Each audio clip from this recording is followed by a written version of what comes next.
In a Maui grocery store, a 67-year-old retired hotel manager was about to become an unwitting internet sensation. What started as weekly shopping took a shocking turn when she encountered her daughter's hidden camera. Nalani Kealoha wasn't your typical vulnerable elder. For 47 years, she had climbed from housekeeping to executive management, known for her fierce independence. When she struggled with her smartphone's camera, she had no idea she was walking into a digital trap. What began as harmless documentation would become a devastating reckoning about elder exploitation. Before we jump back in, tell us where you're tuning in from, and if this story touches you, make sure you're subscribed, because tomorrow I've saved something extra special for you. The fluorescent lights of Foodland buzzed overhead as Nalani Kealoha maneuvered her shopping cart down the produce aisle, her weathered hands gripping the handle with the practiced efficiency of someone who had navigated these same aisles for 47 years. At 67, she moved with the deliberate care of a woman whose body had begun betraying her in small ways. Arthritis making her fingers stiff in the morning, her left knee protesting after too many hours on her feet during her hotel management days, but her spine remained straight, her chin lifted with the pride that had carried her from housekeeping to the executive floors of Maui's most prestigious resort. "Mom, you're holding up the avocado display," Leilani called from behind her, balancing her phone in one hand while pushing a second cart with the other. At 22, she possessed that restless energy of someone perpetually caught between childhood and adulthood, her movements quick and impatient, where her mother's were measured and thoughtful. Nalani's new iPhone, a reluctant concession to modern life after her old flip phone finally died, felt foreign in her palm. The sleek device seemed designed for fingers more nimble than hers, and she squinted at the screen, trying to remember which button Leilani had shown her for the camera. "I want to send a picture to Robert," Nalani murmured, more to herself than her daughter. Robert Chen, her former colleague from the resort, had been asking about her retirement garden, and she wanted to show him the beautiful dragon fruit she'd spotted. "How do I—" The camera app opened unexpectedly, the front-facing lens activated. Suddenly, Nalani's face filled the screen, surprised, slightly confused, her silver hair catching the harsh store lighting. She pressed what she thought might be the capture button, but instead, the phone began taking photo after photo in rapid succession. Click, click, click. "Oh no," she whispered, watching helplessly as her face appeared in frame after frame, mouth slightly open in concentration, eyebrows furrowed, a look of gentle bewilderment that would have been endearing if she'd known she was being photographed. Behind her, Leilani's own phone was already recording. She'd initially pulled it out to help her mother, but something about the moment, the way Nalani held the phone too close to her face, the genuine confusion, the dozens of accidental selfies, struck her as both heartbreaking and undeniably cute. Her finger hit record almost automatically. "Mom, you're on the front camera," Leilani said, but her voice carried that particular tone young people used with older relatives, patient but patronizing, loving but tinged with exasperation. She kept filming as Nalani continued to struggle, the phone taking what must have been 50 photos of her increasingly flustered expression. "I just wanted one picture," Nalani said, her voice carrying the weight of someone who remembered when cameras had actual buttons and film that you had to develop. The technology that came so naturally to her daughter felt like a foreign language she was too old to learn properly. "Here, let me—" Leilani moved to help, but not before capturing the perfect moment. Her mother holding the phone at arm's length, squinting at the screen with that expression of dignified confusion that somehow managed to be both vulnerable and endearing. Later, as they loaded groceries into Nalani's modest Honda Civic, Leilani found herself looking at the video. Again, it was only 30 seconds long, but there was something about it that felt shareable. The way her mother's face lit up when she finally figured out how to switch to the back camera. The gentle "oh" of discovery. the unconscious way she smoothed her hair after realizing she'd been photographing herself. "It's actually really sweet," Leilani told herself, finger hovering over the post button on her Instagram. She'd planned to show it to Koa, her boyfriend, maybe share a laugh about the generational technology gap. But the video felt like more than a private moment. It felt like content. The caption came easily. "When Tutu tries the new tech, Island life, family time, technology, blessed." She added a few more hashtags, then paused. Maybe she should ask permission first. But it was so innocent, so harmless. People needed more wholesome content in their feeds, right? More real family moments instead of the endless parade of influencer perfection. She posted it. The first. Few likes came from friends. College classmates who'd stayed on the mainland, high school acquaintances, a few coworkers from her part-time job at the surf shop. Standard engagement for her modest following of 847 people. But then something shifted. The likes kept coming. Comments started appearing. Shares. The view count climbed. 1,000, 5,000, 10,000. By the time Leilani got home to the small house she shared with her mother in Kihei, the video had been viewed 25,000 times. The comments were overwhelmingly positive. "OMG, she's so precious. This is exactly like my grandma. More Tutu content, please. She's adorable." The dopamine hit was immediate and intoxicating. Leilani had never experienced anything like it, the constant ping of notifications, the growing numbers, the feeling that thousands of strangers were paying attention to her life. She'd been posting to social media for years with minimal engagement, sharing sunset photos and acai bowls and group shots from nights out that maybe got 30 likes on a good day. But this was different. "Lele," Nalani called from the kitchen, where she was putting away groceries. "That Robert called. He saw the video you posted, said it was very cute. But I don't understand what video he means." The words hit Leilani like cold water. Of course, she should have thought about the fact that her mother's former colleagues would see it, that people in their small island community would recognize Nalani. But Robert had said it was cute, right? He wasn't upset. "Oh, just a little video from today," Leilani called back, her voice careful. "At the store, when you were figuring out your camera." There was a pause from the kitchen. Then Nalani appeared in the doorway, her expression puzzled but not angry. "You put that on the internet?" "Just a quick thing," Leilani said, already scrolling through the comments again. 35,000 views now. "People think you're adorable, Mom. Look." She held up her phone, showing the stream of heart emojis and positive comments. Nalani took the phone, holding it at the same distance she'd held her own that morning, squinting slightly to read the screen. Leilani watched her mother's face as she scrolled through comment after comment, calling her precious, sweet, such a cute tutu. There was something in Nalani's expression that Leilani couldn't quite read. Not anger, but not pleasure either. Something more complicated. "They don't know me," Nalani said quietly, handing the phone back. "These people calling me. These things. They don't know who I am." "They know you're sweet," Leilani said. But even as she said it, she felt a small twist in her stomach. "They know you're my mom and I love you." Nalani nodded slowly, but her expression remained thoughtful, distant.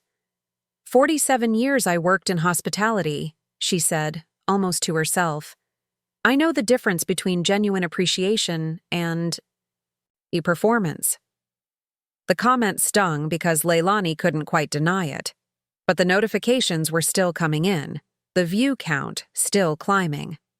45,000 now. Her follower count had jumped to over 1,200. People were asking for more videos, wanting to know about Tutu's daily life, her garden, her stories from old Hawaii. That night, as Leilani lay in her childhood bedroom, the same room she'd returned to after college when her marketing degree hadn't led to the career she'd imagined, she found herself planning. Her mother's morning routine, the way she talked to her plants in the garden, how she still wrote thank you notes by hand. All of it could be content. All of it could be shared. The video hit 50,000 views just before midnight. In the morning, Leilani told herself she would definitely ask permission before posting anything else. This had just been a lucky accident, a moment of innocent family sharing that happened to catch people's attention. But as she drifted off to sleep, her mind was already scripting captions, imagining the shots she could capture tomorrow. The line between documenting their life and performing it had already begun to blur, though she wouldn't recognize that. Shift until much later, when the damage was already done and the performance had consumed everything real between them. The algorithm had tasted blood, and it wanted more. Leilani discovered this 3 days later when she posted a simple photo of her morning coffee, expecting at least a fraction of her previous video's engagement. Instead, she received 37 likes and 2 comments, a devastating come-down, from the thousands of interactions that had flooded her phone just days before. The digital silence felt like rejection, like the brief spotlight had moved on without her, leaving her in the familiar darkness of obscurity. She found herself studying her mother with new eyes, watching for moments that might translate into content. It started innocently enough. Nalani's afternoon routine had always been endearingly predictable.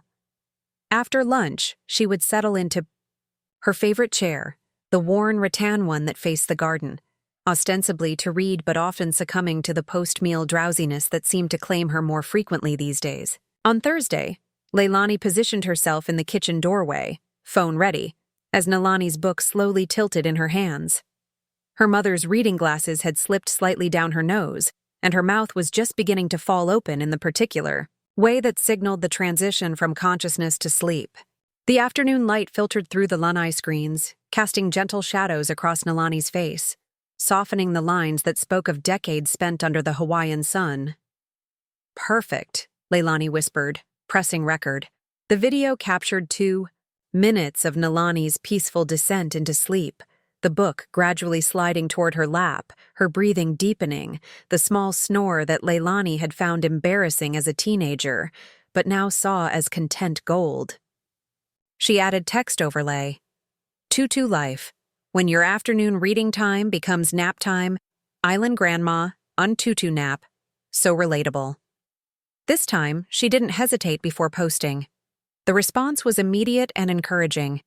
The views climbed steadily, not quite matching her first viral moment, but enough to confirm that people wanted more Nalani content.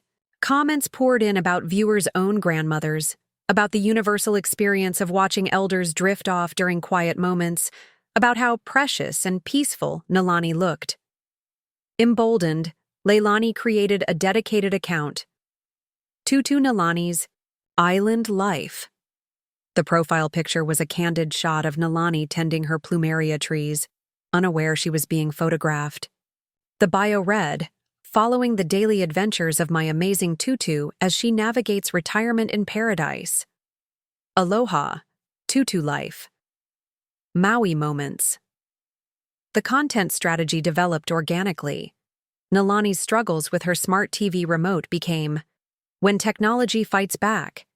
Her confusion over the new neighbors' names transformed into, "Tutu meets the neighborhood. So many names to remember."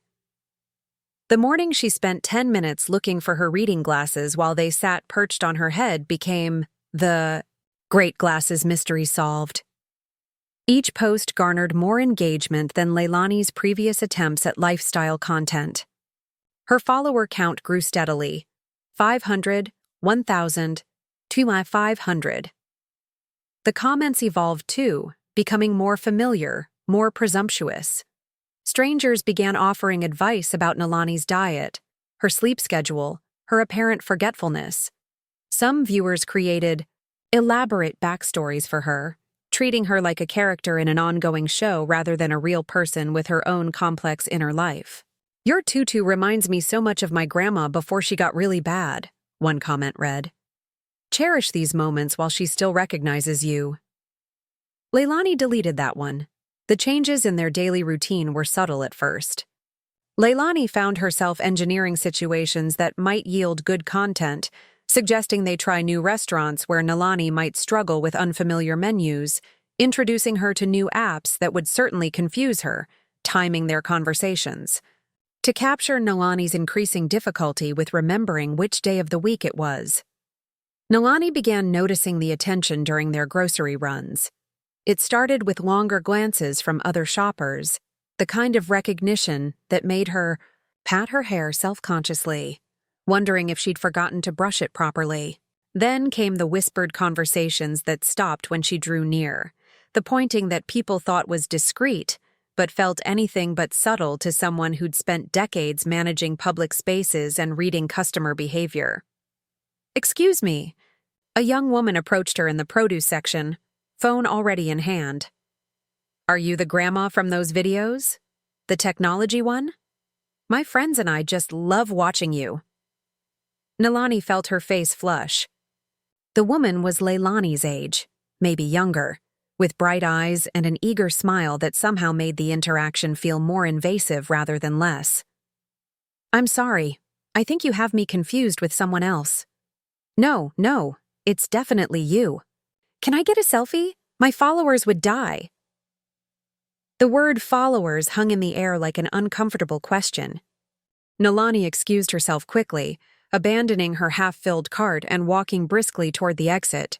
Her hands shook slightly as she fumbled for her car keys, the simple task made more difficult by the anxiety that had settled in her chest like a stone. That evening, she asked Leilani about the videos during dinner. They sat at the small table that had hosted thousands of meals over the years, the familiar ritual of sharing food, now complicated by unfamiliar tensions. "People keep recognizing..." "Me?" Nalani said carefully, stirring her rice without really eating it. "They mention videos. What videos, Leilani?" Leilani's fork paused halfway to her mouth. She'd been dreading this conversation while simultaneously planning how to navigate it. "Oh, Mom, it's nothing bad. Just some sweet moments I shared. People love seeing real family life, you know. It's actually really positive." "What kind of moments?" "Just daily stuff. You're so authentic, and people connect with that. It's actually kind of beautiful. How many people you've touched." The explanation felt hollow, even as Leilani spoke it. She showed Nalani a few of the videos on her phone, selecting the ones with the most positive comments, the ones that made her mother look endearing rather than confused. But she could see something changing in Nalani's expression, a tightening around her eyes, a stiffness in her posture that spoke of dignity under assault. "You didn't ask me," Nalani said quietly. "I didn't think. I mean, it's just family stuff, harmless." But even as she said it, Leilani knew it wasn't harmless. She'd crossed a line somewhere between that first impulsive post and this moment, though she couldn't pinpoint exactly when the shift had occurred. The followers were real now. 10,000 people who expected regular content, who commented and shared and wanted more of Nalani's private moments served up for their entertainment. Koa noticed the change too. During their Thursday night date, he scrolled through Leilani's new account with increasing unease. "Lei, this feels..." He paused, searching for the right words. "Your mom doesn't seem to know she's being filmed. In half of these." "She knows now," Leilani said, though the defensiveness in her voice suggested she understood his concern. "And people love her. Look at these comments. She's bringing joy to so many families."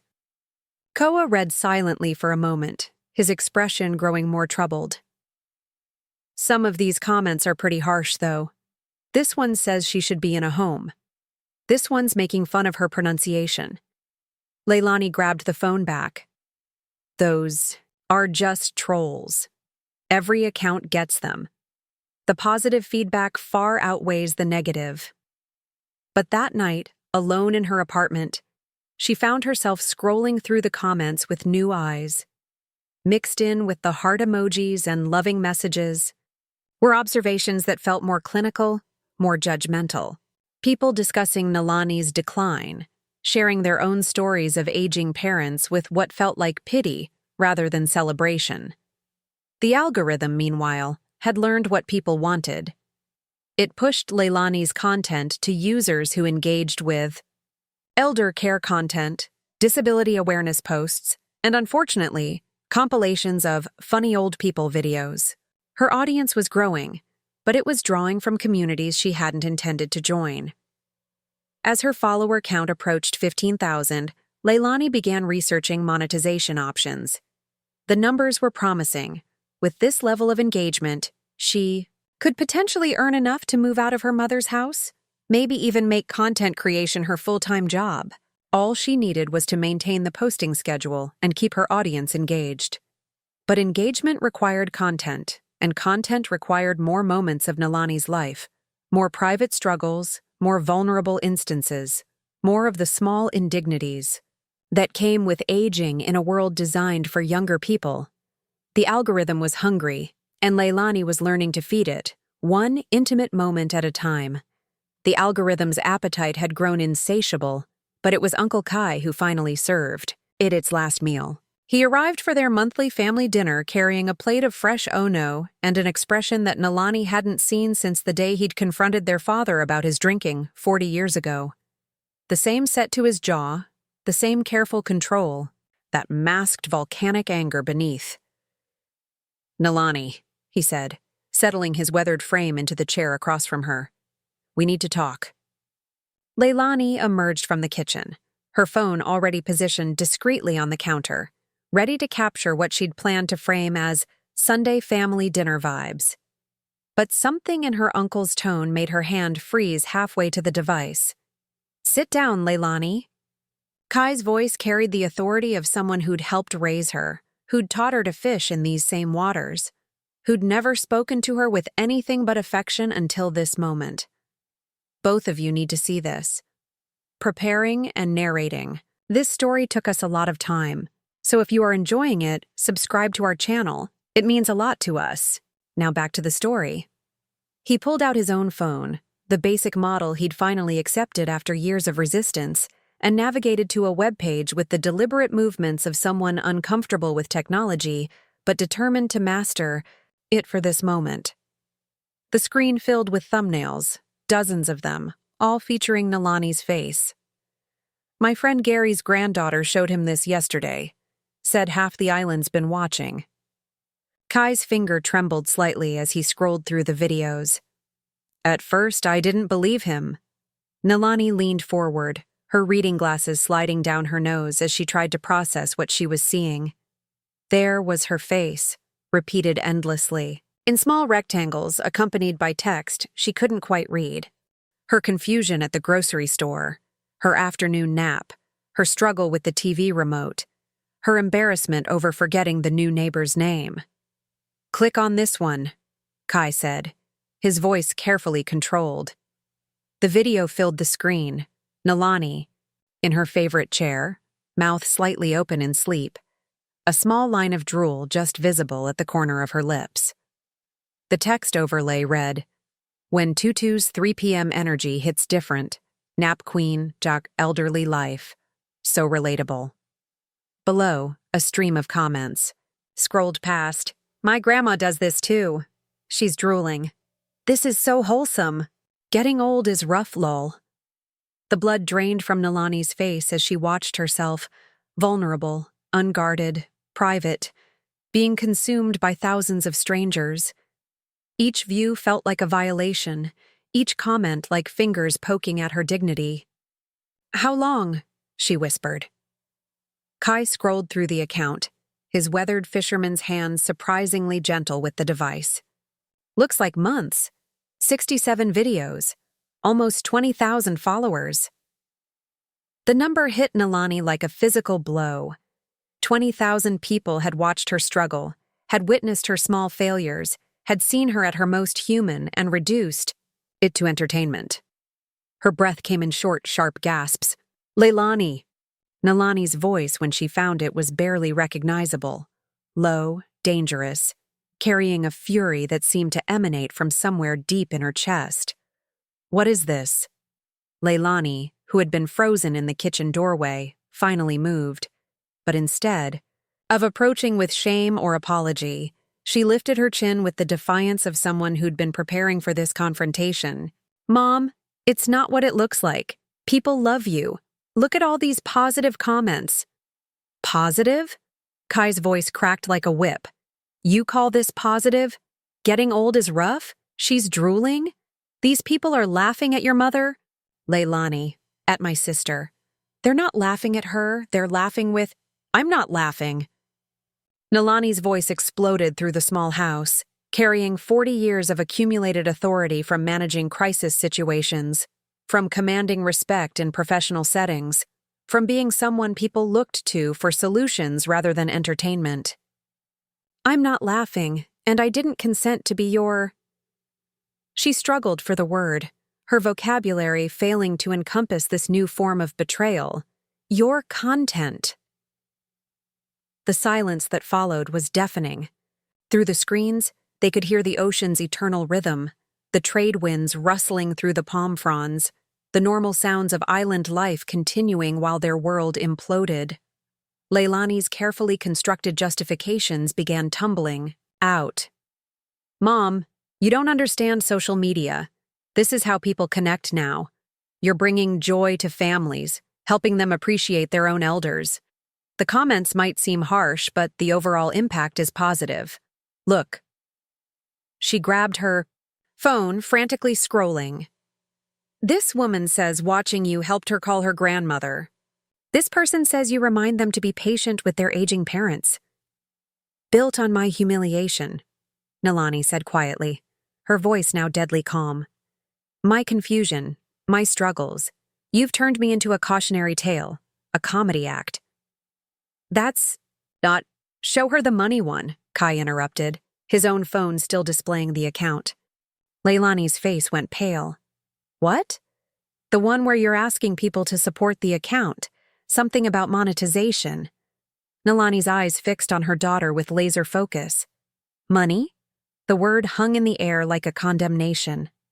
Leilani had posted about potential sponsorships, about turning the account into a sustainable income source, about her dreams of content creation as a career, all built on her mother's unknowing participation in her own commodification. You were making money from this? Nalani's voice broke on the last word. Not yet, but planning to. Kai's statement wasn't a question. The full scope of the betrayal hit Nalani like a tsunami.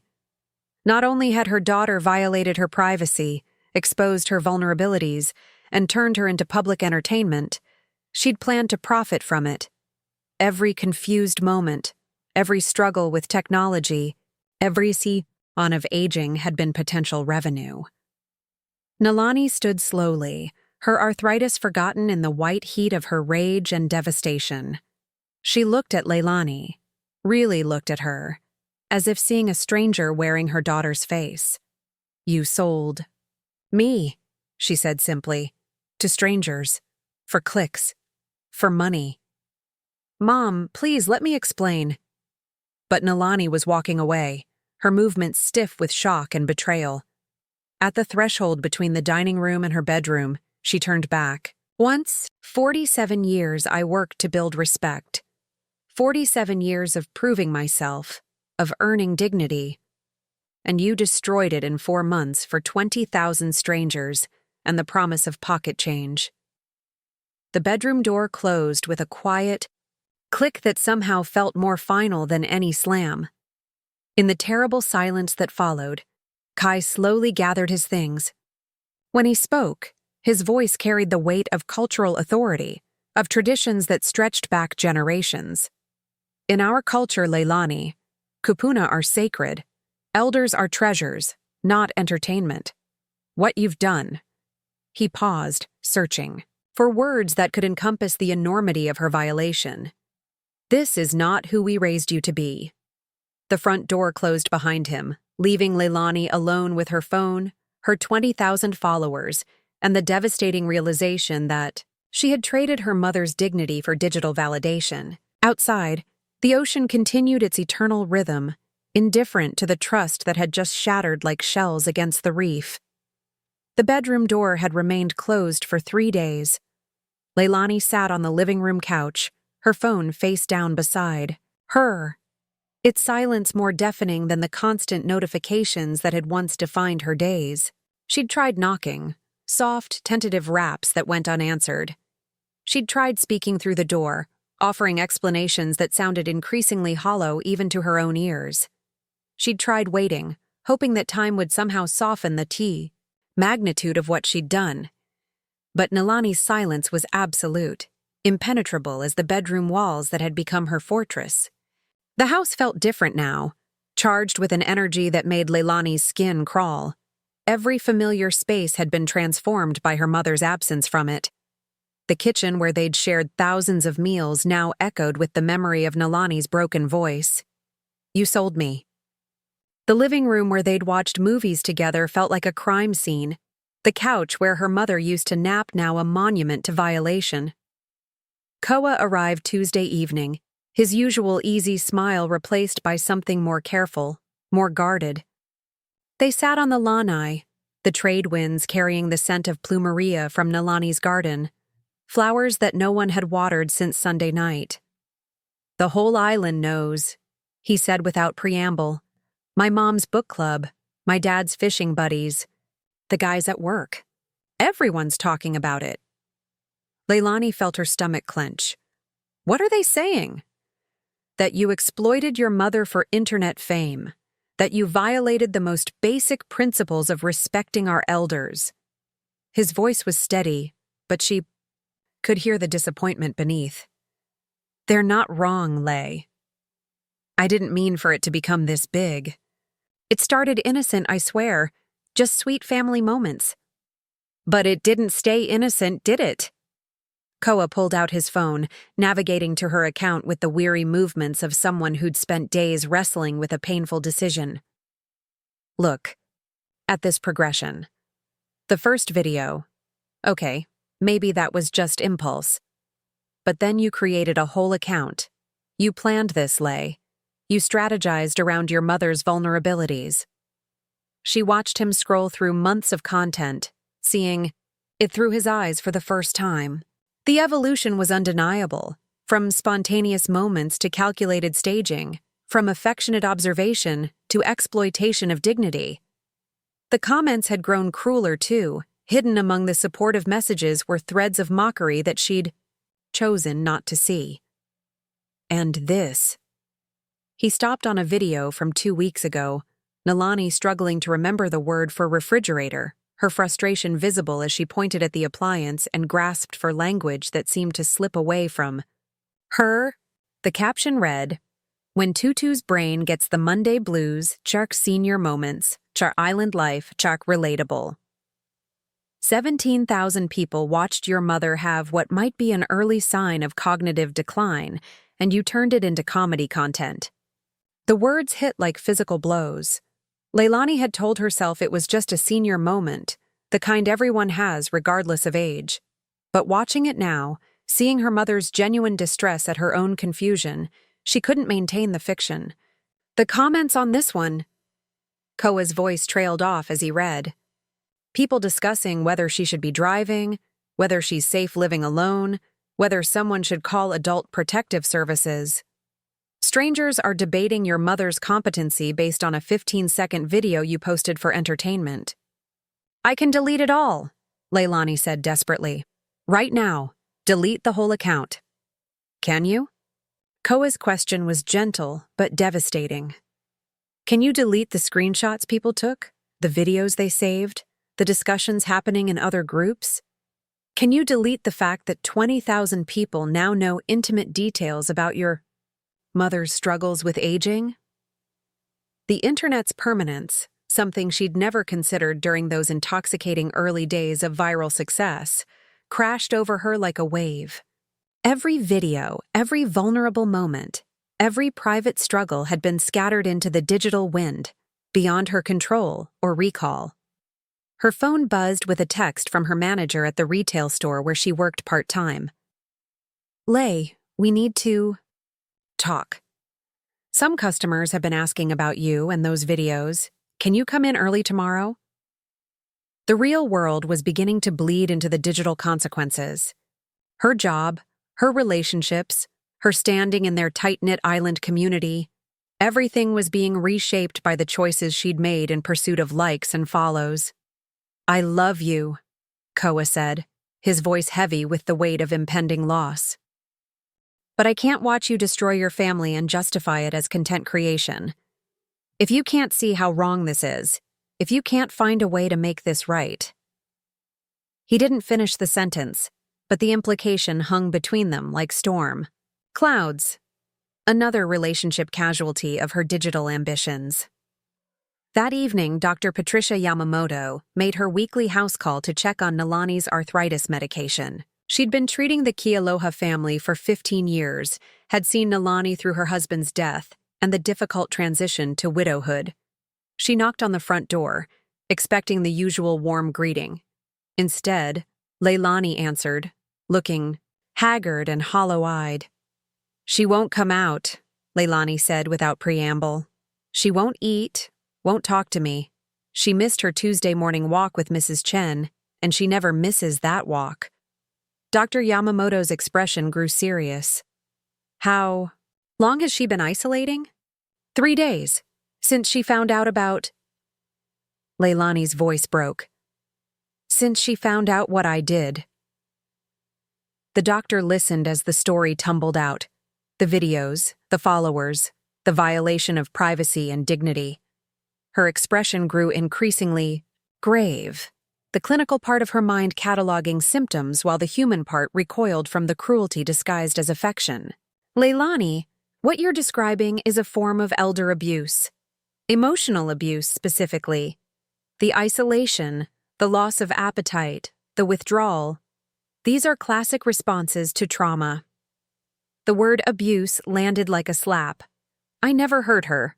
I never laid a hand on—" Abuse isn't just physical. You violated her privacy, exploited her vulnerabilities, and exposed her to public mockery without her consent. In my professional opinion, your mother is exhibiting signs of emotional distress consistent with abuse trauma. Dr. Yamamoto's next. Words changed everything. "As a mandated reporter, I have legal obligations when I suspect elder abuse. I need to speak with your mother immediately, and depending on what I find, I may need to file a report with Adult Protective Services." The clinical machinery of intervention was beginning to turn, transforming a family crisis into a legal matter. The comfortable fiction that this was just a misunderstanding between mother and daughter evaporated in the face of professional scrutiny. As Dr. Yamamoto knocked gently on Nalani's bedroom door, identifying herself and requesting entry for a medical check, Leilani finally understood that her pursuit of digital validation had unleashed consequences far beyond hurt feelings and family discord.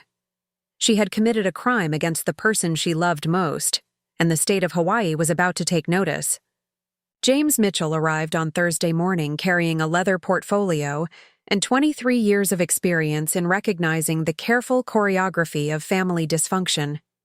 He parked his state-issued sedan next to Nalani's aging Honda, noting, "The untended plumeria petals scattered across the driveway like discarded confessions." Dr. Yamamoto had filed her report Tuesday evening. By Wednesday, the Department of Human Services had assigned the case to Adult Protective Services, and by Thursday, James was sitting in the Kealoha living room, his presence transforming their private crisis into an official investigation. "Mrs.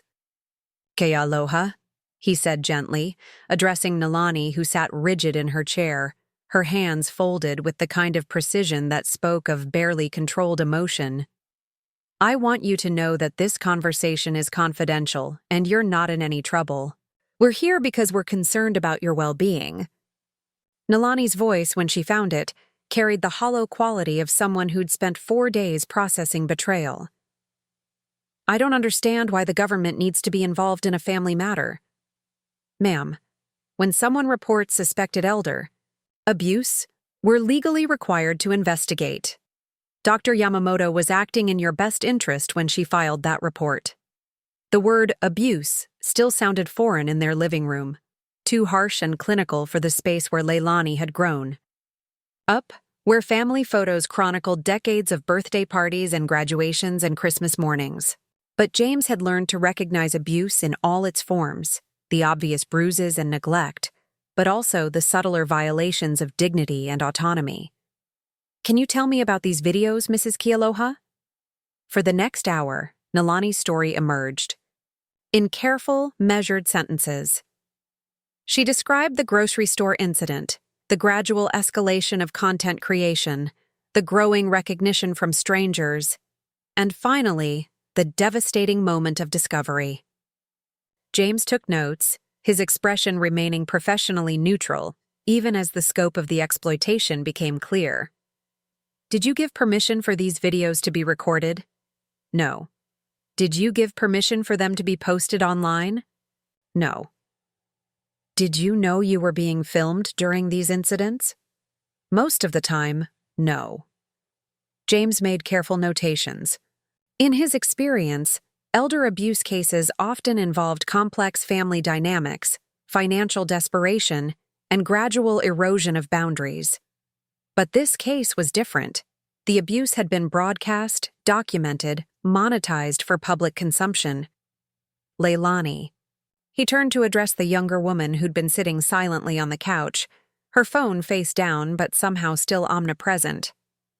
"Can you walk me through your decision-making process around these videos?" What followed was a masterclass in rationalization. Leilani explained her intentions, her justifications, her belief that she was celebrating rather than exploiting her mother. She spoke about building community, about bringing joy to families, about the positive comments that outweighed the negative ones. James had heard similar explanations from caregivers who'd stolen from elderly relatives, from children who'd isolated their parents to gain control of assets, from people who'd convinced themselves that their harmful actions were somehow beneficial to their victims. "At any point during this process, did you ask your mother for consent?" "She knew I sometimes took videos." "That's not what I asked. Did you specifically ask for her permission to create an account using her image, to post videos of her struggling with daily tasks, to monetize content featuring her private moments?" The silence stretched between them like a chasm. "Ms. Kealoha, I need to inform you that what you've described potentially constitutes several forms of elder abuse under Hawaii state law. Emotional abuse through humiliation and exploitation. Financial abuse if you received any monetary benefit from this content. Possibly criminal charges related to invasion of privacy and exploitation of a vulnerable adult." Leilani's face drained of color. "Criminal charges?" "The county prosecutor will make that determination based on our investigation. But yes, elder abuse can be prosecuted as a criminal offense in Hawaii, especially when there's clear documentation of the abuse, as there is in this case." James spent the next 2 hours methodically documenting the digital evidence. He screenshotted videos, saved comments, tracked the account's growth and engagement metrics. The internet had created a perfect paper trail of exploitation, every click and view and share preserved in digital amber. The irony wasn't lost on him. Leilani's pursuit of digital fame had created the most thoroughly documented elder abuse case he'd encountered in his career. "Mrs. Kealoha," he said during a break while Leilani waited in the kitchen, "what would you like to see happen as a result of this investigation?" Nalani was quiet for a long moment, her eyes fixed on the garden where her plumeria trees swayed. In the trade winds, "I want my privacy back. I want my dignity back. I want to be able to go to the grocery store without strangers recognizing me as that cute old lady from the videos." "And regarding your daughter?" The question hung in, the air like smoke. Nalani's relationship with Leilani was more than victim and perpetrator. It was mother and child, caregiver and dependent, the complex web of love and resentment and mutual need that defined so many families. She needs to understand what she did. Really understand it. Not just say she's sorry because she got caught.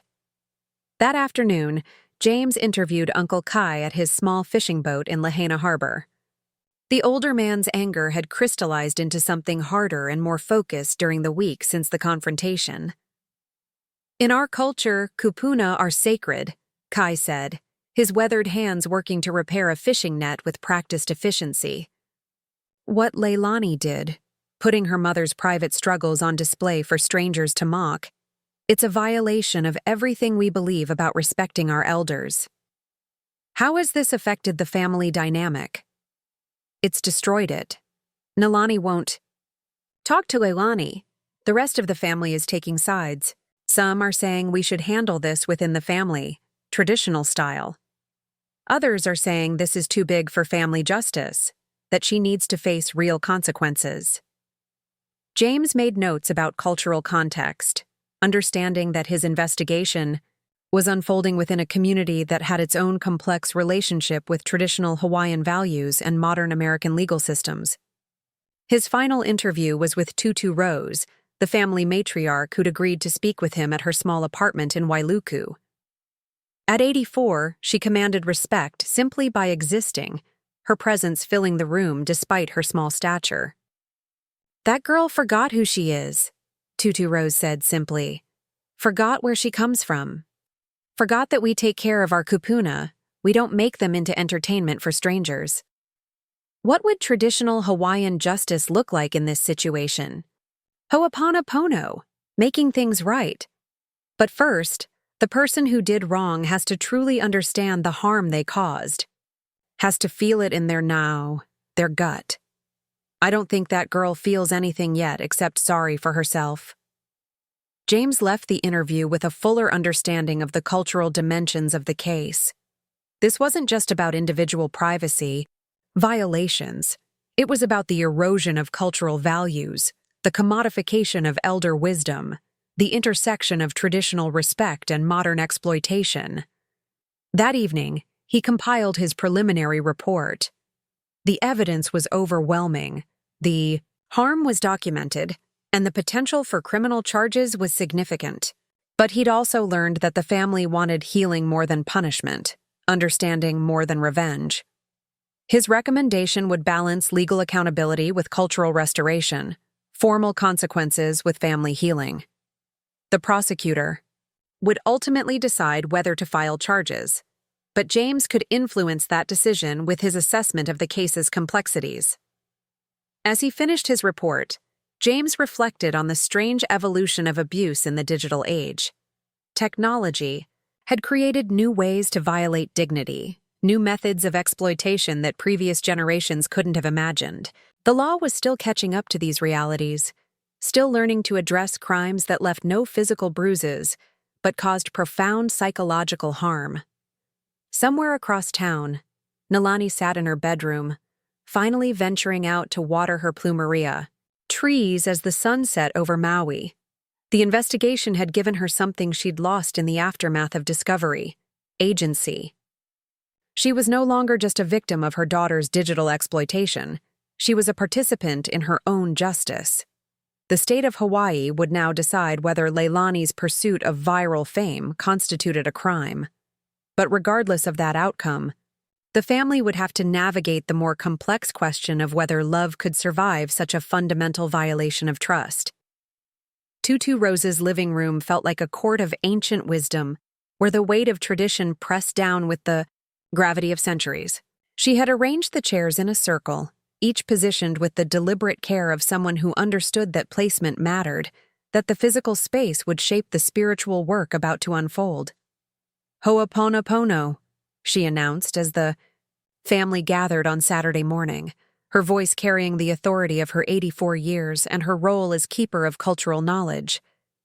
"Making right what has been made wrong. This is how our people have handled family wounds for generations." The circle included Nalani, pale but determined; Leilani, whose red-rimmed eyes spoke of sleepless nights; Uncle Kai, his fisherman's composure masking deeper currents; and James Mitchell, who had accepted Tutu Rose's invitation to observe this traditional process of reconciliation. Tutu Rose began with pule, a prayer that called upon ancestral wisdom and divine guidance. Her words in Hawaiian flowed like water over ancient stones, connecting this modern crisis to generations of family healing. When she finished, the silence that followed felt sacred, charged with possibility. "In Ho'oponopono, we speak truth," she said, switching to English for James's benefit.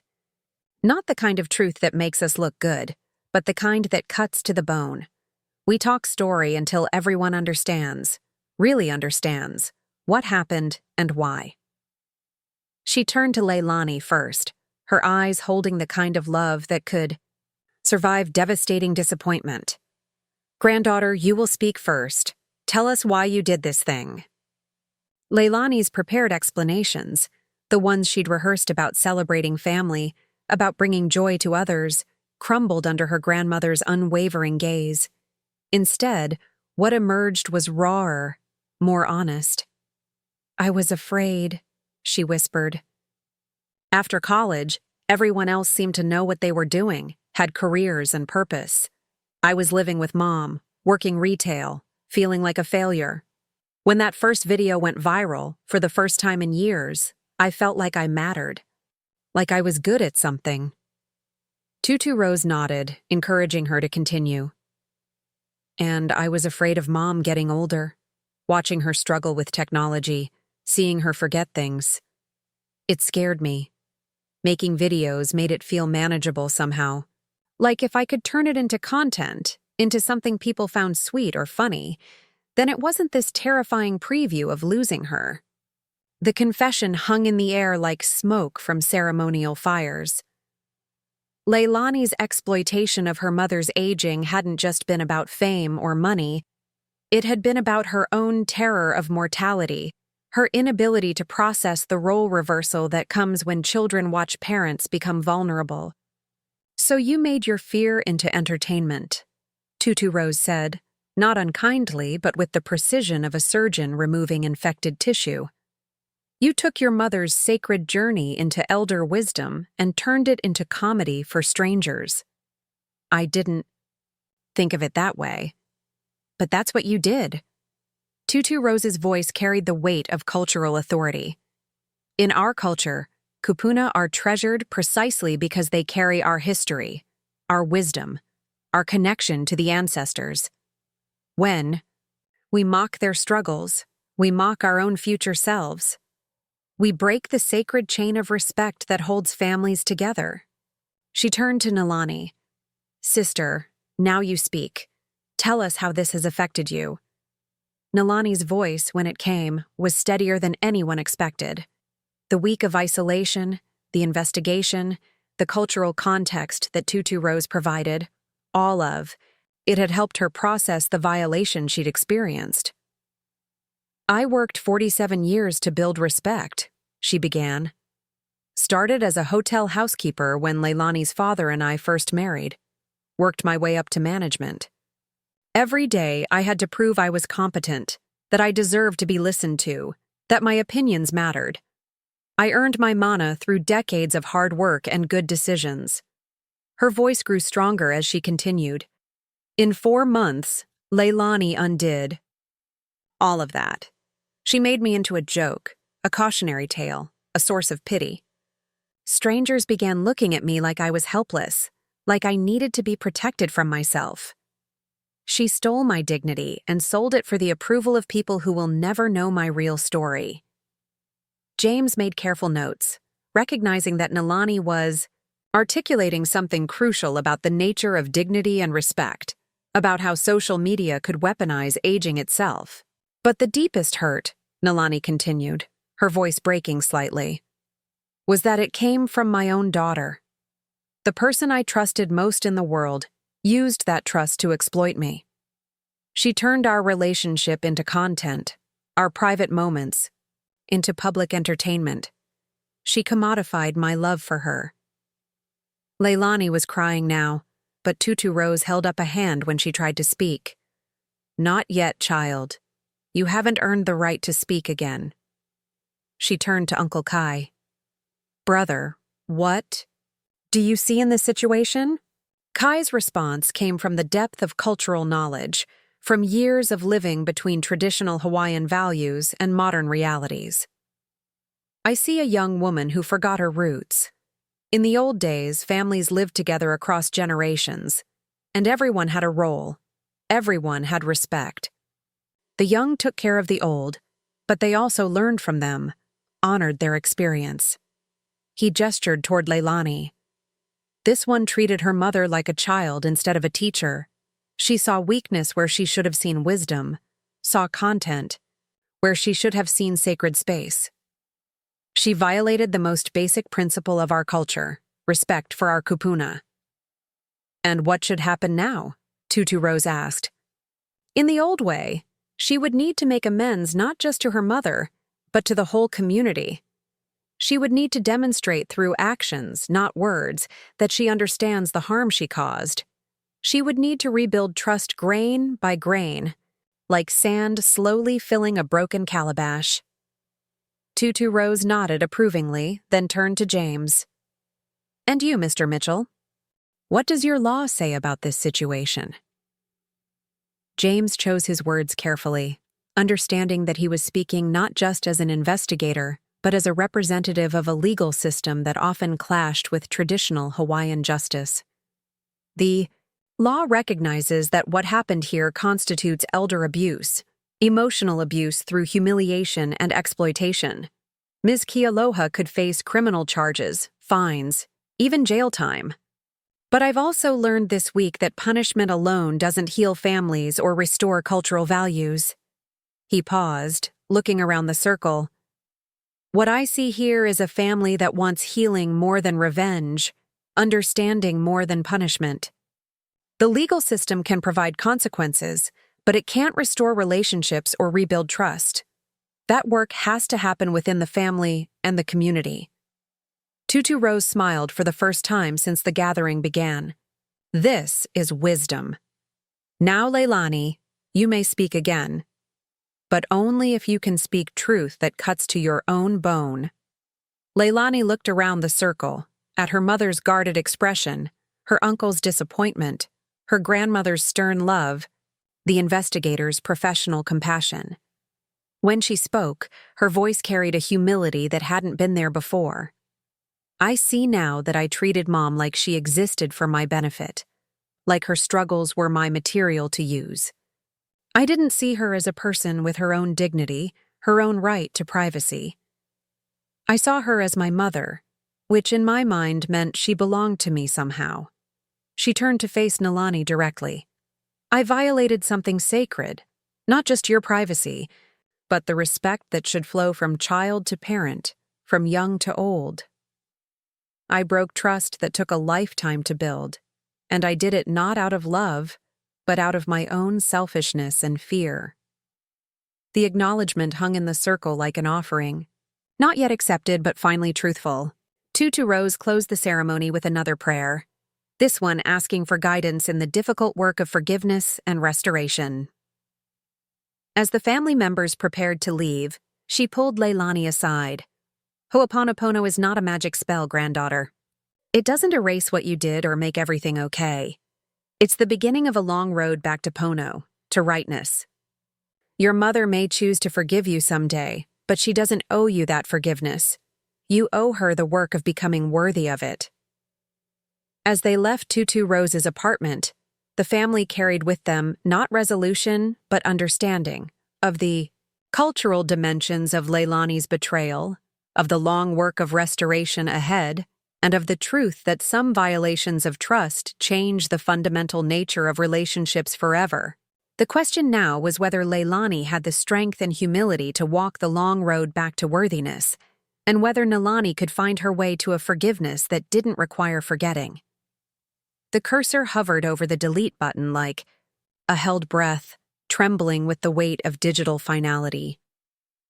Leilani stared at her phone screen in the pre-dawn darkness of her bedroom, the glow illuminating tear-stained cheeks, and the hollow exhaustion of someone who'd spent 3 sleepless nights wrestling with the magnitude of what she was about to lose. Tutu Nalani's island life had become more than an account.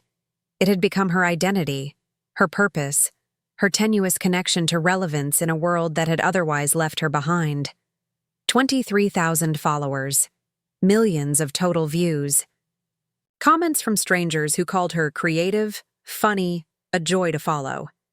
It was the first thing she'd ever been genuinely successful at, and now she had to destroy it. Her finger touched the screen. Confirm deletion? The phone asked, offering her one final chance to preserve her digital empire. She pressed yes. The account vanished instantly, taking with it months of content, thousands of comments, and the carefully constructed persona she'd built around her mother's vulnerability.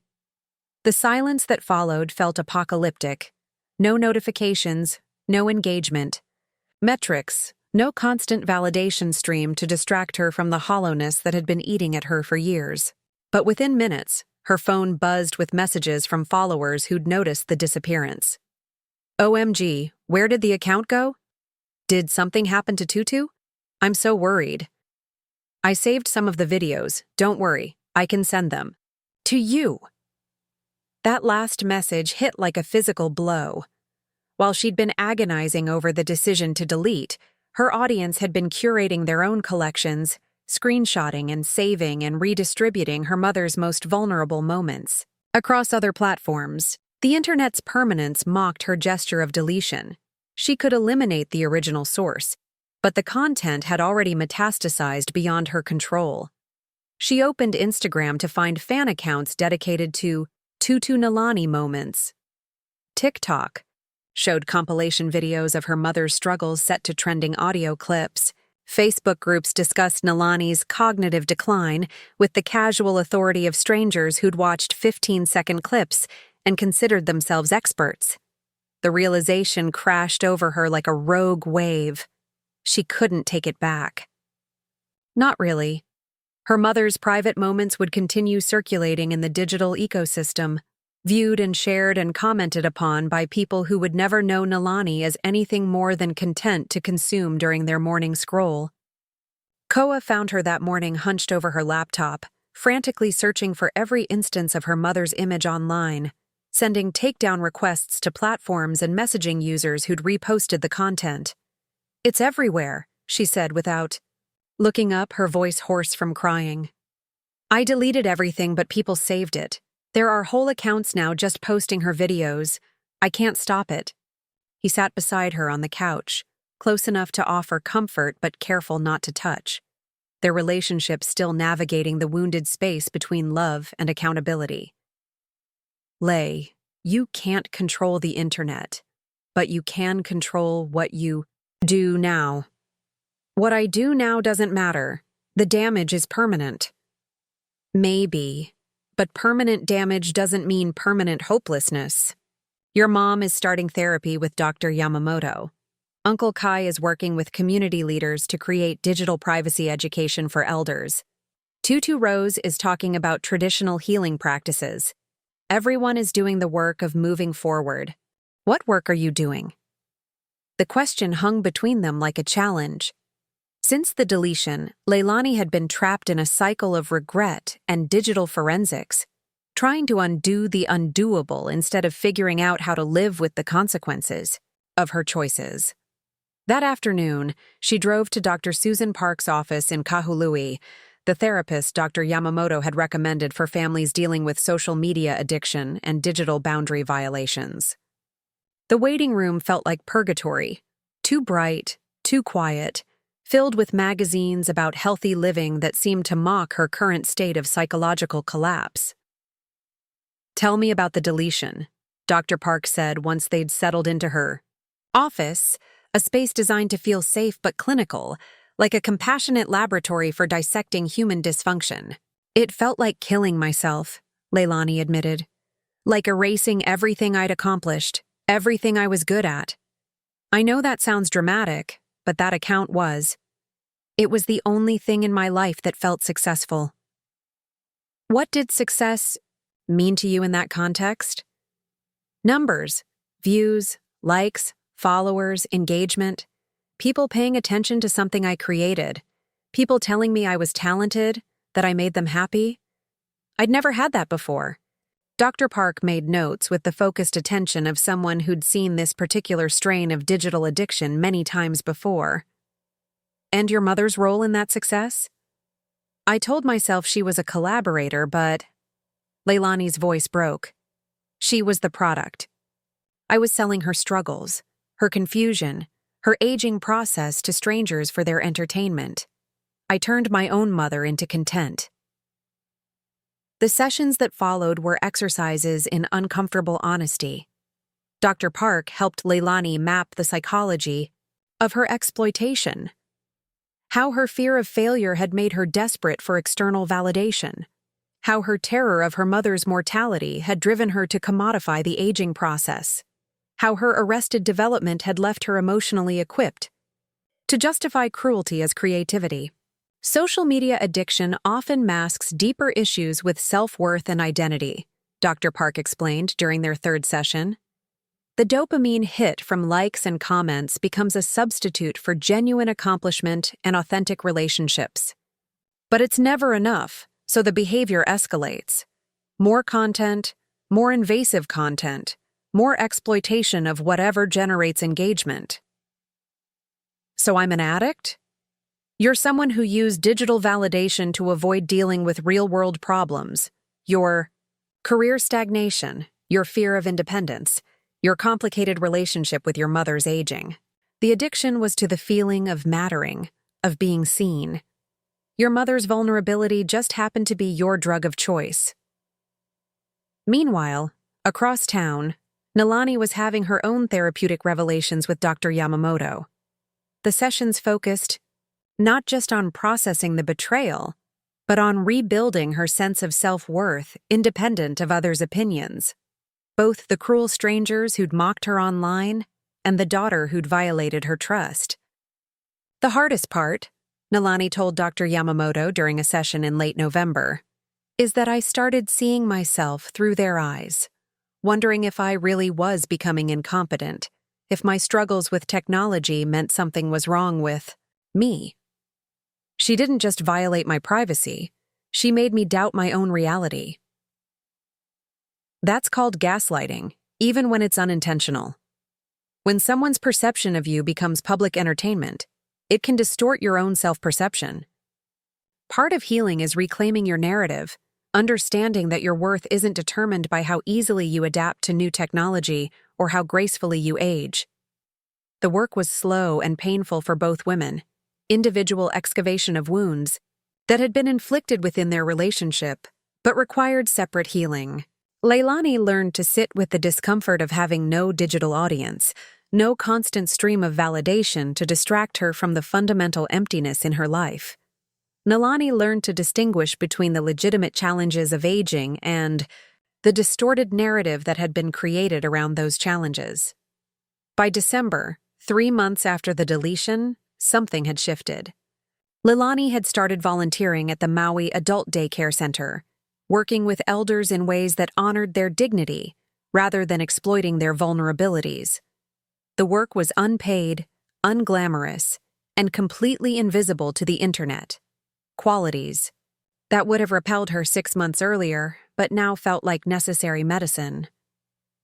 It's different when you see them as whole people, she told Koa one evening as they walked along Wiley Beach, the sunset painting the sky in shades of forgiveness. When I was making those videos, I only saw Mom's struggles, her confusion, the parts of aging that seemed cute or funny to other people. But the elders I work with now, they have whole lives, full stories, wisdom I never bothered to notice. Think your mom would want to hear about that? Leilani was quiet for a long moment, watching the waves erase footprints in the sand. I don't know if she's ready to hear from me yet. Dr. Park says I need to be prepared for the possibility that she never will be, that some trust once broken can't be rebuilt. But you're doing the work anyway. I'm doing the work anyway, not because I think it guarantees forgiveness, but because it's the right thing to do. Because I need to become someone worthy of forgiveness, even if that forgiveness never comes. The digital silence that had once felt like death now felt like space, room to breathe, room to think. room to exist without performing for an audience. Leilani was learning to measure her worth not in engagement metrics, but in moments of genuine human connection. Not in viral content, but in the quiet satisfaction of helping someone eat lunch with dignity or listening to stories that would never be monetized. The deletion had been just the beginning, she realized. The real work was learning to live without the addiction, to find purpose that didn't require exploiting others, to build an identity that could exist without an audience. Somewhere across the island, Nalani was doing similar work, learning to trust her own perceptions again, to see herself through her own eyes rather than through the lens of public consumption. The road to healing would be long for both of them, but for the first time since the crisis began, it felt like a road rather than a cliff. The last laugh, perhaps, belonged not to the algorithm, but to the possibility of genuine redemption. Dr. Patricia Yamamoto's office felt like sanctuary, its windows facing the West Maui Mountains where clouds gathered and dispersed with the patient rhythm of island weather. Nalani sat in the familiar chair she'd claimed over the past 3 months, her hands no longer trembling when she spoke about the videos, her voice carrying a strength that had been rebuilt from the ground up. "I dreamed about my husband last night," she said, adjusting her reading glasses, a gesture that no longer carried the weight of public scrutiny. Not the sad dreams I used to have about missing him, but something different. He was proud of me, proud of how I was handling this situation. It's been 15 years since he died, but I felt his approval so clearly. Dr. Yamamoto nodded, recognizing the significance of this shift. "What do you think he was proud of?" "That I didn't disappear, that I didn't let what Leilani did define me or diminish me. In those first weeks, I wanted to hide, to become invisible so no one could see me as that cute old lady from the internet. But I've been working to reclaim my story, to remember who I am beyond those 15-second clips." The therapeutic work had been archaeological, carefully excavating layers of shame and humiliation to rediscover the woman who'd successfully managed hotel operations for decades, who'd raised a daughter as a single mother after her husband's death, who'd built a life of dignity and respect through sheer determination. "Tell me about the grocery store incident last week." Nalani's face brightened with something approaching triumph. "A young woman approached me, wanted to take a selfie because she recognized me from those adorable videos. But instead of running away or feeling embarrassed, I looked her in the eye and said, 'I'm not a character in your social media story. I'm a real person who didn't consent to being filmed.' She was so surprised. I don't think anyone had ever challenged her like that before." How did that feel? Powerful. Like I was taking back my agency, my right to exist in public spaces without being treated like entertainment. Nalani paused, considering her words carefully. "For months, I let other people's perception of me as this helpless, confused elder become my reality. But I'm not helpless. I'm learning new technology at my own pace, dealing with the normal challenges of aging while maintaining my independence and dignity." Meanwhile, across town in Dr. Susan Park's office, Leilani was engaged in her own excavation, digging through layers of rationalization and self-justification to understand the psychology that had driven her to exploit her mother's vulnerability. "I keep coming back to this moment," Leilani said, her hands clasped tightly in her lap. "I was maybe 12 years old, and Mom was struggling to help me with algebra homework. She kept apologizing for not understanding it, saying she felt stupid. I remember feeling embarrassed that my mom wasn't like other parents who seemed to know everything." Dr. Park leaned forward slightly. "And how does that connect to the videos?" "I think some part of me was still that 12-year-old, still embarrassed by my mom's limitations, still wanting her to be this perfect parent who never struggled with anything. When she started having trouble with technology, forgetting things, showing signs of aging, it brought back all those old feelings of embarrassment. Making videos was a way to control the narrative, to make her struggles cute instead of threatening." "Threatening to what?" to my fantasy that parents are supposed to be invulnerable, that if I could just package her aging process as content, I wouldn't have to face the reality that she's mortal, that someday I'll lose her. Leilani's voice broke slightly. I was so afraid of her getting older that I turned her aging into entertainment, rather than accepting it as the natural, sacred process it is. Dr. Park made notes, understanding that they were approaching the core of Leilani's psychological wound. And your own aging? Your own mortality? Terrifying. If I could make Mom's aging seem manageable, even cute, then maybe getting older wouldn't be this horrible thing to dread. But I was using her as a shield, making her bear the emotional weight of aging for both of us. The sessions revealed layers of arrested development that went beyond simple failure to launch. Leilani had been frozen in a kind of emotional childhood, expecting her mother to remain the unchanging parent while she figured out her own life. The videos had been a way to maintain that fantasy while profiting from its collapse.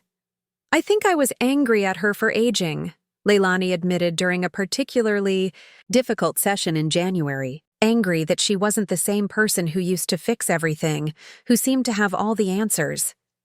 The videos were a kind of revenge, punishing her for becoming human instead of staying superhuman. And now? Now I see how cruel that was. How impossible. She spent my entire childhood taking care of me, sacrificing her own needs for mine. And when she started needing different kinds of support, when she became vulnerable in new ways, I exploited that vulnerability instead of honoring it. The parallel therapeutic journeys began to intersect in unexpected ways. Both women were learning to separate their fears about aging from the reality of aging, to distinguish between legitimate concerns and societal prejudices about growing older. I've started seeing my struggles with technology differently, Nalani told Dr. Yamamoto. Not as signs of cognitive decline, but as the normal learning curve anyone faces with new systems. A 20-year-old learning calculus doesn't get called adorably confused, they're just learning. But when a 67-year-old learns smartphone photography, suddenly it's entertainment. That's an important distinction. It is. And I've realized that some of my fear about aging came from internalized ageism, believing that getting older meant becoming less valuable, less capable, less worthy of respect. Leilani didn't create those beliefs, but she certainly exploited them. Dr. Yamamoto noted the shift in language, from victim to analyst, from shame to righteous anger to acceptance. Nalani was reclaiming not just her dignity, but her intellectual authority, her right to be seen as a complete person rather than a collection of aging-related struggles. In her own sessions, Leilani was grappling with similar revelations about ageism and internalized fears. I keep thinking about this comment someone left on one of the videos, she told Dr. Park. This is so wholesome. Cherish these moments before she gets really bad. As if aging is a disease, as if my mom is automatically heading toward some inevitable decline that will erase her personhood. How do you see it now? Aging is just living. It's not a punchline or a tragedy, it's the continuation of a life story. Mom isn't becoming less herself as she ages. She's becoming more herself, adding new chapters to a rich, complex story. I was treating her like she was disappearing when she was actually evolving. By February, both women had developed new frameworks for understanding their relationship and their individual struggles. Nalani had joined a community group for elders dealing with digital privacy violations, becoming an advocate for others who'd experienced similar exploitation. Leilani had expanded her volunteer work at the adult daycare center and was considering pursuing a degree in gerontology. I want to work with families, she told Dr. Park. Help people understand that aging is a family process, that everyone needs support navigating the changes that come with getting older. I want to prevent other families from going through what we went through. And your relationship with your mother. That's the hardest part. I can see how much I've grown, how much I understand now that I didn't before. But understanding doesn't erase what I did. Mom is healing too, but that doesn't mean she's ready to trust me again. Dr. Yamamoto says she might never be, and I have to accept that. The question of reconciliation hung over both therapeutic processes like weather. Sometimes distant, sometimes pressing, always present. Both women were doing the work of individual healing, but the deeper question remained. Could their relationship survive such a fundamental violation of trust? Healing individually is necessary, but not sufficient for healing relationships, Dr. Yamamoto explained during one of Nalani's sessions. You can become whole and healthy on your own, regardless of what happens between you and Leilani. Forgiveness is a gift you give yourself, not something you owe her. But I do miss her, Nalani admitted. I miss my daughter, the person she was before she became obsessed with creating content. I miss our Saturday grocery trips, our shared meals, our conversations about everything and nothing. I miss the relationship we had before she turned it into content. Those feelings are valid. Grieving the relationship you had doesn't mean you have to accept the relationship she offered. As winter turned to spring, both women continued their separate journeys toward wholeness, each building new identities that didn't depend on their dysfunction or their former relationship dynamic. The work was slow, often painful, but deeply necessary, not just for their own healing, but for the possibility that someday they might meet again as two whole people rather than victim and perpetrator, mother and exploiter, broken relationship and cautious hope. Whether that meeting would ever happen remained an open question, one that neither therapy could answer definitively. But for the first time since the crisis began, both women were becoming people worthy of love, including, perhaps, love from each other. The letter arrived on a Tuesday morning in April, 8 months after the deletion, delivered not through email or text, but in Leilani's careful handwriting on cream-colored paper that Nalani recognized from the set she'd given her daughter years ago for thank you notes that had never been written. Nalani found it slipped under her front door, no knock or announcement, just the quiet offering of words that had taken Leilani 3 months to write and rewrite until they contained truth instead of justification. Dear Mom, I am not writing to ask for forgiveness. Dr. Park has helped me understand that forgiveness cannot be demanded or earned through words alone, and that you owe me nothing, not your attention, not your trust, and certainly not absolution for what I did to you. I am writing because I need to acknowledge, in clear terms and without excuse, the full scope of my actions and their impact on you. I violated your privacy by recording you without your knowledge or consent. I exploited your natural struggles. With new technology, turning your learning process into entertainment for strangers. I commodified your aging, packaging your vulnerable moments as content for my own emotional and financial benefit. I betrayed the trust of our relationship by using your love for me as access to material I could monetize. But the deeper violation was how I saw you. Not as a whole person with inherent dignity, but as a collection of aging-related struggles that could generate engagement. I reduced you to a character in my social media story instead of honoring you as the complex, accomplished woman who raised me, who built a career through decades of hard work, who deserves respect regardless of whether she understands smartphone cameras. I turned your home, our home, into a content creation studio. I turned our relationship into performance. I turned your trust into currency. The harm I caused extends beyond our family. I contributed to a culture that views elders as sources of entertainment rather than repositories of wisdom. I reinforced ageist stereotypes about cognitive decline and technological incompetence.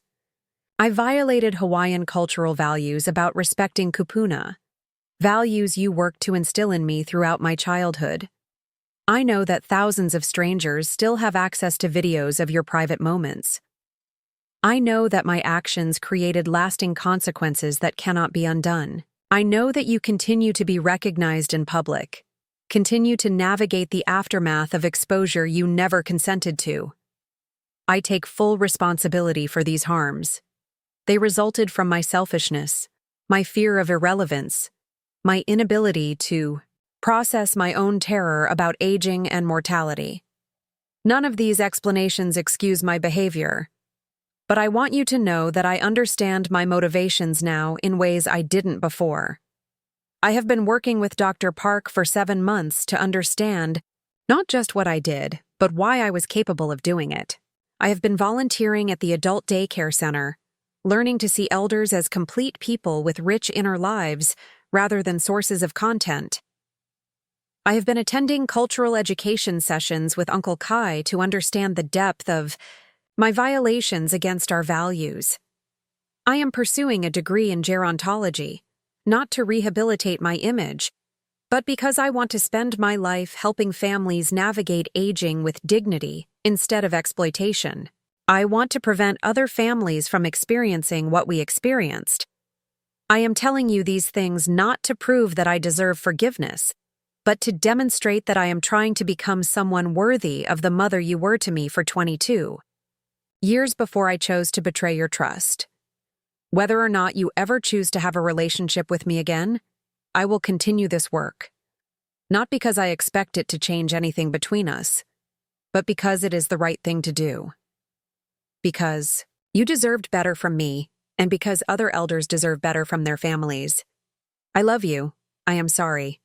I understand if that is not enough. Your daughter, Nalani, read the letter 3 times, then set it aside and went about her morning routine. Coffee, medications, watering the plumeria trees that had become symbols of her resilience. The letter had arrived on the day of Robert Chen's weekly visit, and she found herself grateful for the distraction of his company. Leilani wrote me a letter, she told him as they sat on the lanai, watching the morning light shift through the palm fronds.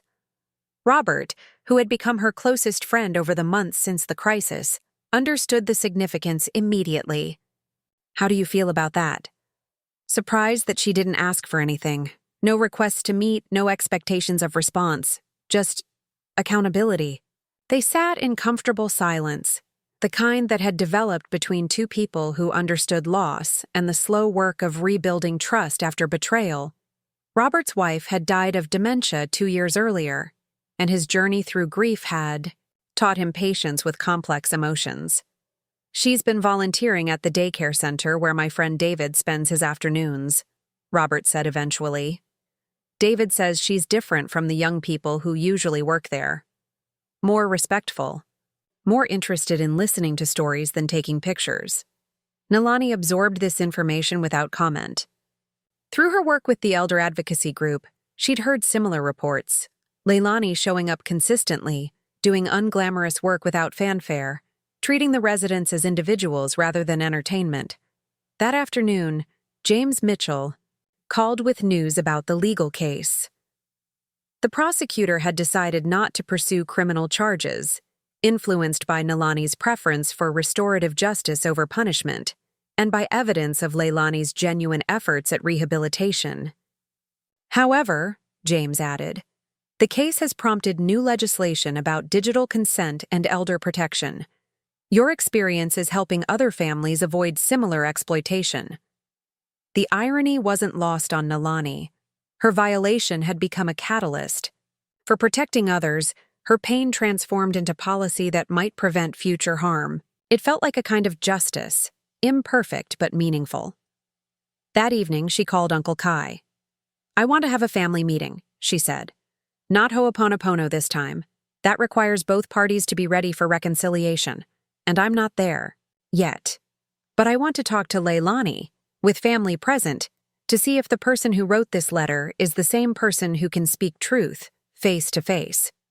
The meeting convened the following Sunday at Uncle Kai's house, neutral ground that carried the weight of family history without the charged atmosphere of either woman's home. Tutu Rose was there, along with Dr. Yamamoto as a neutral observer and Robert as Nalani's support person. Leilani arrived precisely on time, her appearance reflecting the changes that had occurred over the past months. less styled, more natural, carrying herself with the quiet confidence of someone who'd stopped performing for invisible audiences. "Thank you for agreeing to see me," she said to Nalani, her voice steady but careful. "I know you don't owe me this opportunity." "I want to hear you speak the words you wrote," Nalani replied, "without the safety of written preparation. Can you tell me what you did and why it was wrong?" What followed was 10 minutes of unflinching accountability. Leilani spoke about violation, exploitation, and cultural harm. She acknowledged the permanence of the damage and the ongoing impact on Nalani's daily life. She took responsibility without deflecting blame or offering excuses. "And what have you been doing since the deletion?" Uncle Kai asked. Leilani described her volunteer work, her therapy, her educational pursuits, not as evidence of worthiness, but as demonstrations of her commitment to becoming someone different. She spoke about learning to value elders' stories over their struggles, about understanding dignity as an inherent right rather than something that diminished with age. "I know this doesn't undo what I did," she concluded, "but I want you to know that I'm trying to make sure I never cause this kind of harm again, to you or to anyone else." Tutu Rose, who had remained silent throughout the exchange, finally spoke. "In our tradition, true repentance shows itself through changed behavior over time, not through words spoken in crisis. What matters is not whether you feel sorry now, but whether you continue this work when no one is watching, when there's no possibility of reward or recognition." "I understand, Tutu. Do you? Because this family has been broken by your actions. Your mother has rebuilt her life without you in it. Are you prepared for the possibility that respect and distance might be the best outcome you can hope for?" Leilani's composure wavered for the first time. "Yes. I hope for more, but I accept that forgiveness isn't something I can earn. If Mom decides that a relationship with me isn't possible, I will respect that decision and continue working to deserve the trust I violated." Nalani studied her daughter's face, looking for signs of manipulation or performance. She saw exhaustion instead, the kind that comes from sustained effort without guaranteed reward. "I need more time," Nalani said finally. "This conversation is a beginning, not a conclusion. You've shown me that you understand what you did, but understanding isn't the same as trustworthiness. Trust will require consistency over months and years, not just in how you treat me, but in how you treat all elders." "I understand. I may never be ready to resume the relationship we had before. That daughter-mother dynamic was built on trust you violated. If we ever have a relationship again, it will be something new, something built on who we both are now, rather than who we used to be." As the family prepared to leave, Nalani felt something she hadn't expected.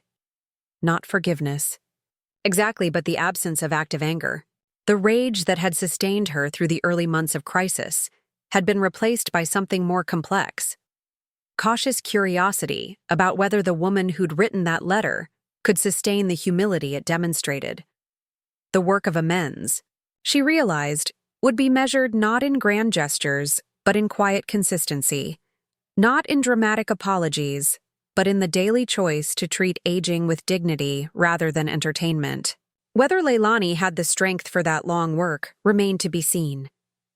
But for the first time since the crisis began, Nalani allowed herself to hope that her daughter might be capable of earning back some small portion of the trust she'd destroyed. The last laugh, perhaps, belonged to the possibility of redemption, not guaranteed but no longer impossible. 1 year later, Nalani's 68th birthday arrived with the kind of crystalline morning that made living on Maui feel like a daily blessing.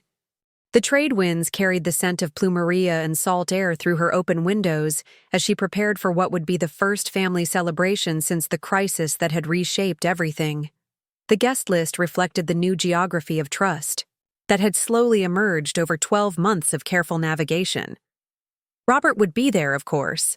Their relationship had deepened into something she hadn't expected at this stage of life, a companionship built on mutual respect and shared understanding of resilience. Uncle Kai and Tutu Rose represented the family's traditional center, while Dr. Yamamoto came as both friend and witness to the healing that had occurred. And Leilani would be there too. Not as the daughter who'd once had unlimited access to Nalani's life, but as someone earning her way back into the family circle through consistency rather than entitlement. The invitation had come after months of supervised visits, carefully structured interactions that allowed trust to grow in small increments. "She's different," Robert had observed after their last family dinner in February. "More present, less performative. Like she's finally learning to exist without an audience." The transformation had been gradual but undeniable.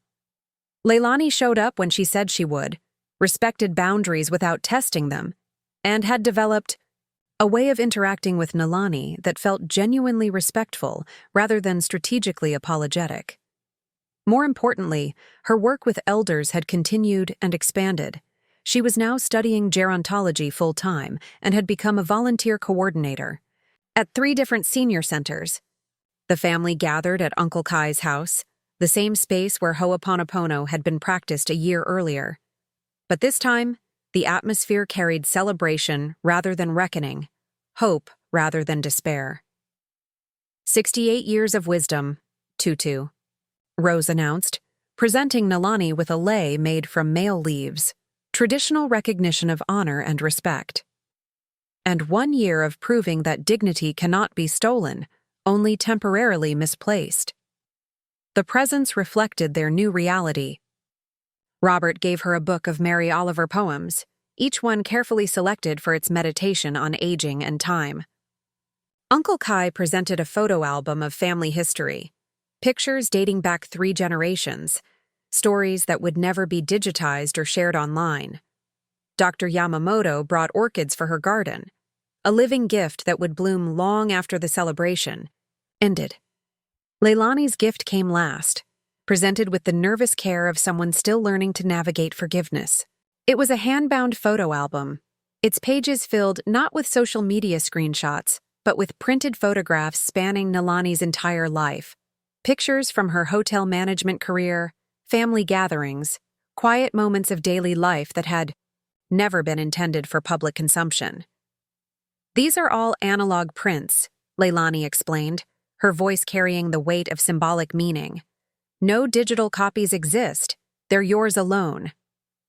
Nalani opened the album slowly, recognizing pictures she'd forgotten existed, herself as a young hotel manager receiving an award for customer service, family barbecues from Leilani's childhood, quiet moments of reading and gardening that spoke to a life lived fully beyond any camera's gaze. "Thank you," she said simply, and meant it. The afternoon unfolded with the natural rhythm of family time reclaimed. Stories were shared, memories were honored, and laughter emerged.